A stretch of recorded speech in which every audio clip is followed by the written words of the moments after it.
Categorisation పేరుతో మాదిగలకు మాలలకు ఇదే రకంగా డిఫరెన్సెస్ తీసుకొని రావచ్చు ఓట్ బ్యాంక్ కింద వాడుకునే కార్యక్రమంలో కేటగరైజేషన్ కూడా ఇదే చేశారు. ఏం జరిగింది అధ్యక్ష? అది చెయ్యలేము అని తెలుసు, కాన్స్టిట్యూషన్ దానికి ఒప్పుకోదు అని తెలుసు, కాన్స్టిట్యూషన్ ప్రకారం ఏదైనా చేస్తే అది నిలబడదు అని తెలుసు, ఎవరైనా కోర్టుకు పోతే దాన్ని కొట్టేస్తారు అన్న సంగతి తెలుసు. తెలిసినా కూడా రాజకీయంగా లబ్ధి జరిగించేదానికోసం చివరికి ఎస్సీలలో కూడా చుచ్చుపెట్టి కేటగరైజేషన్ అని చెప్పి తీసుకొచ్చారు. ఏం జరిగింది? దానివల్ల కోర్టు కొట్టేసింది. కోర్టు కొట్టేస్తాది అనే సంగతి తనకు తెలీదా?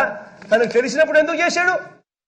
కేటగరైజేషన్ ఎస్సీలో మాల మాదిగా అందరికీ న్యాయం జరగాలని కేటగరైజేషన్ బిల్లు తీసుకొచ్చిన పార్టీ తెలుగుదేశం పార్టీ అధ్యక్ష.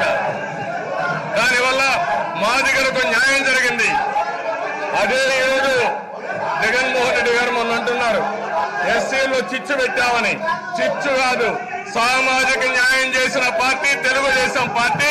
ఆ విషయం మీరు గుర్తుపెట్టుకోవాల్సిన అవసరం ఉంది. ఆయన ఆనాడు వర్గీకరణ చేయకపోతే వేలాది ఉద్యోగాలు గతంలో మాకు వచ్చేది కాదు, విద్యా అవకాశాలు మాకు వచ్చేది కాదు.